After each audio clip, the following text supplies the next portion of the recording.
Je suis Amadou Souare, je suis le responsable du programme Soukabe Django, mis en œuvre par Contrepartie International et financé par l'USDA, le ministère américain de l'Agriculture.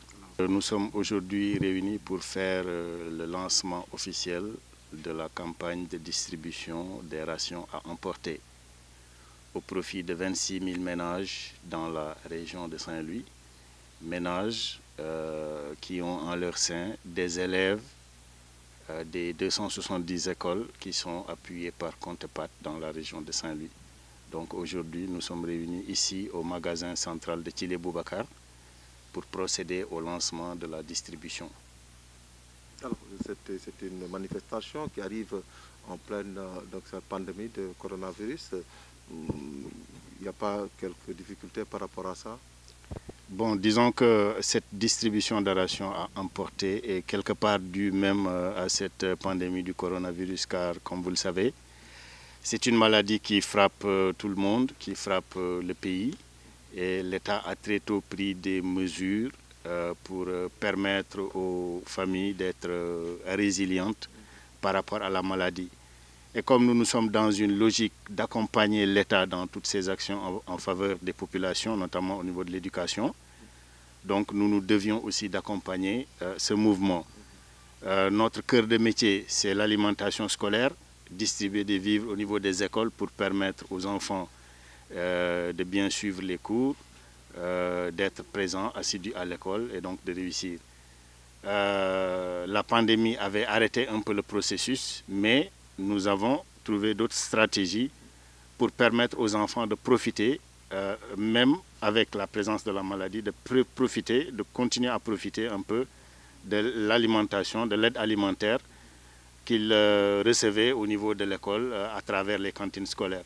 C'est pourquoi nous avons mis en place cette stratégie de distribution de rations à emporter, donc qui consiste à continuer à faire bénéficier à l'enfant des vivres par le canal du ménage. Donc l'enfant ne bénéficie plus des vivres par le canal de la cantine scolaire qui est arrêtée, mais il bénéficie toujours des vivres puisque ces vivres sont remises directement au ménage. Et je précise que ce ne sont pas seulement des vivres dont ils vont bénéficier, mais ils vont bénéficier aussi de produits qui leur permettront un peu, au niveau des ménages bénéficiaires, de respecter un peu les gestes barrières, donc du matériel comme des masques, du gel, du savon, de l'eau de javel, etc., pour permettre en tout cas aux familles auxquelles appartiennent ces enfants de pouvoir appliquer ces gestes barrières et donc de sécuriser d'une certaine façon l'enfant. C'est une première distribution qui va concerner 26 000 ménages et qui va concerner 666 tonnes de nourriture et toute une foule d'autres matériels que je viens de citer. Mais ça, c'est la première distribution. Nous souhaitons, si tout se passe bien, au mois d'août, au plus tard, au début du mois d'août, effectuer une deuxième distribution pour permettre aussi aux familles de continuer à bénéficier de cet appui, puisque c'est important que l'enfant puisse continuer vraiment à progresser, à évoluer en toute sécurité, à faire son développement en toute sécurité. Et donc, nous ne souhaitons pas nous arrêter en si bon chemin. Donc, tant que la pandémie va durer, on espère que ça va s'arrêter bientôt. Mais tant qu'on sera contraint de faire ça, on va le faire. On va essayer de faire parvenir les vivres aux enfants à travers les ménages. Vous avez longuement discuté, parlé de l'aspect sécuritaire de la chose. Pourquoi? Oui, parce que, bon, comme déjà c'est un contexte spécial, nous avons beaucoup travaillé en amont sur la sécurisation.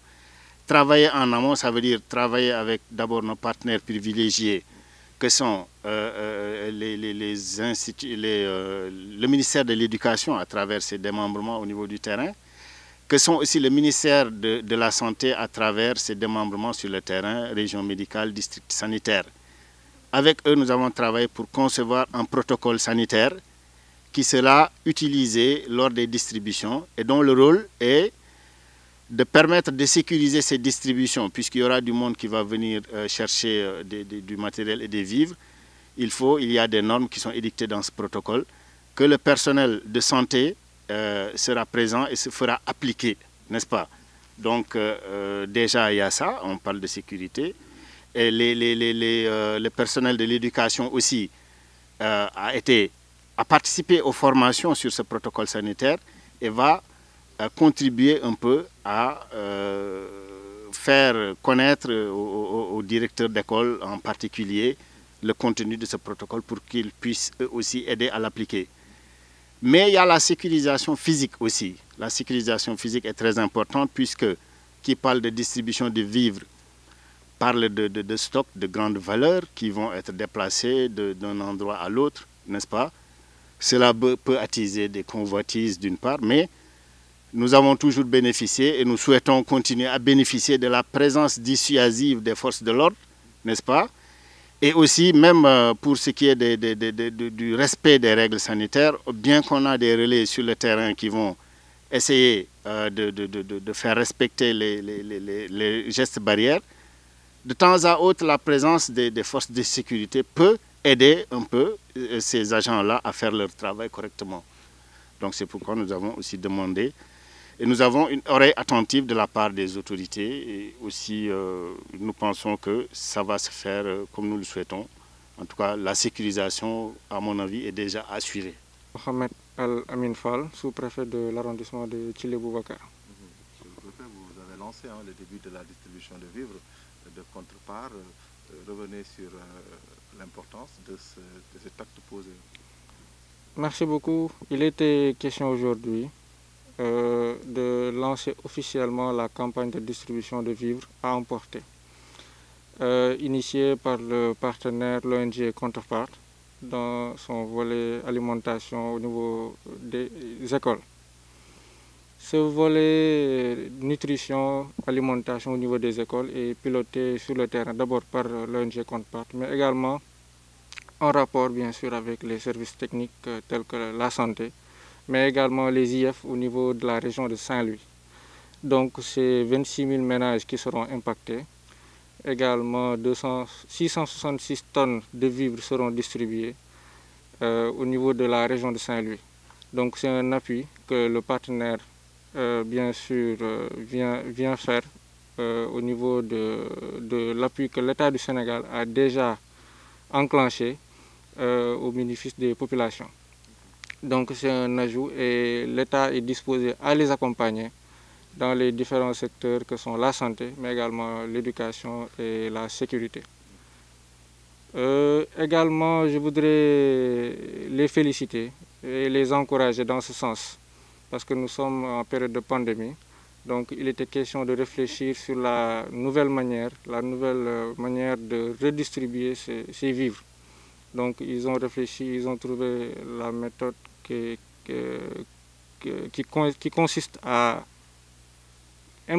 cibler des ménages, mais également les remettre des vivres. Un kit alimentaire composé bien sûr de céréales, mais également de légumineuses et d'autres produits tels que le sankal, le araw. Donc c'est le moment également de les accompagner, mais également d'assurer un suivi dans le cadre de cette campagne de distribution. Permettez-moi d'insister sur cet appel, à la limite pressant, sur la sécurité. Effectivement, comme l'a dit le partenaire, la sécurité est très importante dans cette campagne de distribution.